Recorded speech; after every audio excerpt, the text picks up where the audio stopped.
Welcome to BeFM Drama, where we turn great literature into gripping radio.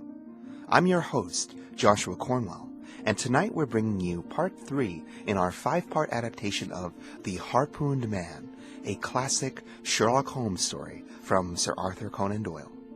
Sherlock Holmes has been asked by the young Inspector Hopkins to accompany him to the property in Sussex, where Peter Carey, a fearsome drunken former sea captain, has been found dead in his cabin, pinned to the wall by an enormous steel whaler's harpoon that had been thrust through his chest, a formidably violent and forceful means of murder. Among the evidence discovered at the scene was a small notebook detailing a large collection of South American corporate securities. A strange find indeed.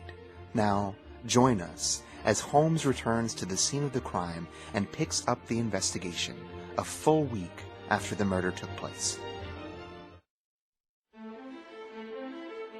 Stanley Hopkins led us first to Peter Carey's house, where he introduced us to a haggard, gray-haired woman, his widow, whose tired, deep-lined face and ingrained look of terror in the depths of her red-rimmed eyes told everything we needed to know about the years of hardship and abuse she had endured.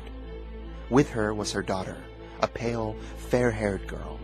Her eyes blazed defiantly at us when she said that she was glad her father was dead, and that she blessed the hand of whoever had pushed the harpoon through his chest. It was a terrible household that Peter Carey had made for himself, and it was with relief that we found ourselves in the sunlight again, making our way down the path which had been worn across the field by the feet of the dead man. The outhouse was the simplest of buildings, a wooden-walled, shingle-roofed shack, with one window beside the door and one on the opposite wall. Stanley Hopkins drew the key from his pocket and was stooping to unlock the door when he paused with a look of surprise upon his face. Wait a moment. Someone has been tampering with the lock. There could be no doubt about it. The woodwork was cut, with white scratches showing through the paint, as if they had been made only moments before. Holmes quickly examined the window. Someone has tried to force this window open as well. Whoever it was failed completely. These are not complicated locks. I'd say we're dealing with a particularly inept burglar indeed. This is extraordinary. I'd swear that these marks were not here yesterday evening. A curious person from the village, perhaps? Very unlikely. Few of them would ever dare to set foot on the property, to say nothing of trying to force their way into his cabin. What do you think, Mr. Holmes? I think that fortune is being very kind to us. You mean you believe that the person will come again? Probably. He came last night expecting to find the door open. When he found it locked, he tried to get inside using the blade of a very small pocket knife. He could not manage it. What do you think he'll do next? Return the next night with a more useful tool. I should say so. It would be our misfortune if we weren't there to receive him when he comes back. In the meantime, let me see the inside of the cabin. The traces of the tragedy had been removed, and the bulk of the blood mopped off the floor and walls, but the furniture within the little room was still arranged exactly as it had been on the night of the murder. For 2 hours, with the most intense concentration, Holmes examined every object in the room, but his expression showed his quest was an unsuccessful one. He paused only once in his patient investigation. Have you taken anything off this shelf, Hopkins? No, I've moved nothing. Something has been taken. There is less dust on the corner of this shelf than elsewhere. It might have been a book lying at its side. It may have been a box. I can do nothing more. Let's take a walk through these beautiful woods, Watson, and allow a few hours to enjoy the birds and the flowers. We shall meet you here later, Hopkins, and see if we can't come to close quarters with the gentleman who paid the shack a visit last night. It was past 11 o'clock when we formed our little ambush. Hopkins wanted to leave the door of the hut open, but Holmes thought this might arouse the stranger's suspicions. The lock was a perfectly simple one, and only a strong blade would be needed to push it smoothly back to unlock the door. Holmes also suggested that we wait outside the hut, among the bushes growing around the far window. In this way, we would be able to watch our man through the window if he lit a light, and see the purpose of his stealthy nocturnal visit. It was a long and melancholy wait, but it brought with it something of the thrill the hunter feels when he lies beside the watering hole, waiting for the coming of thirsty beasts. What savage creature might sneak upon us out of that darkness? Was it a fierce tiger of crime, who could only be taken by fighting hard with flashing fangs and claws? Or would it prove to be merely some skulking jackal, dangerous only to the weak and unready? We crouched in absolute silence among the bushes, waiting for whatever might come.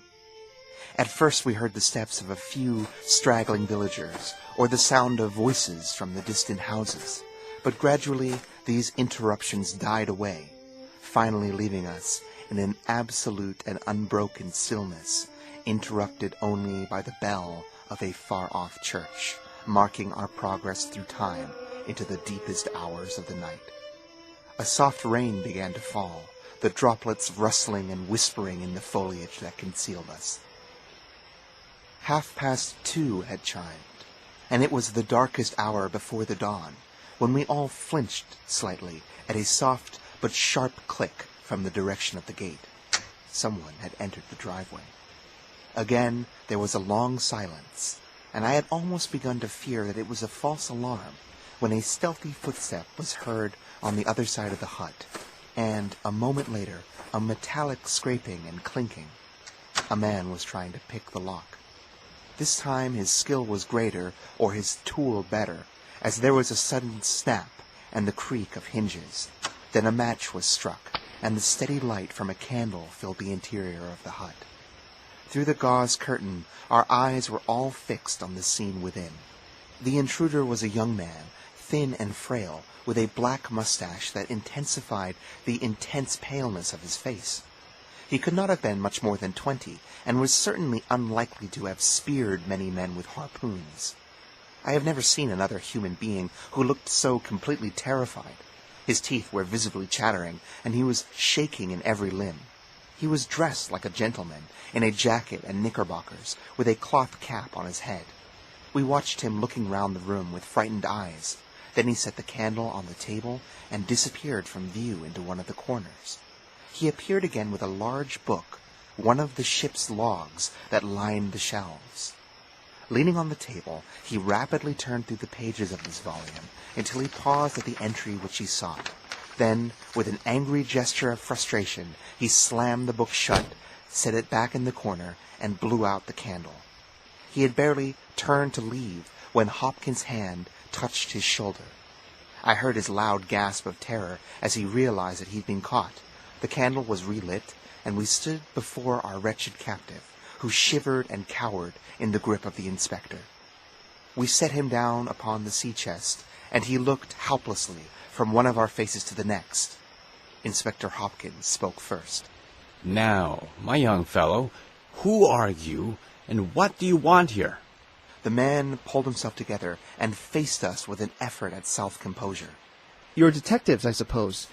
You must think I'm connected with the death of Captain Peter Carey. I assure you, I'm innocent.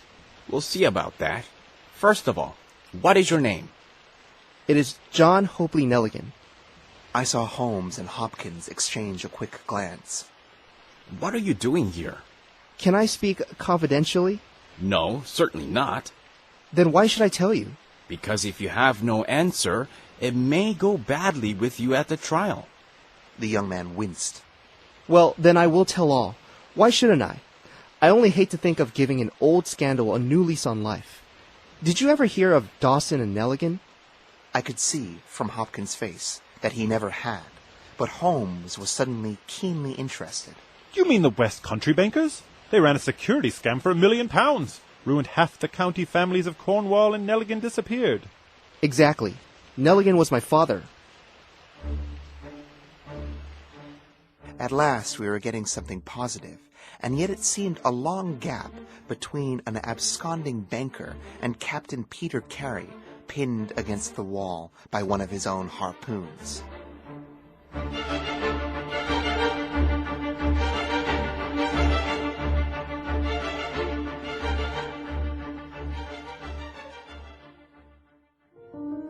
Why has this young son of a disgraced banker broken his way into the scene of a brutal murder in the dead of night?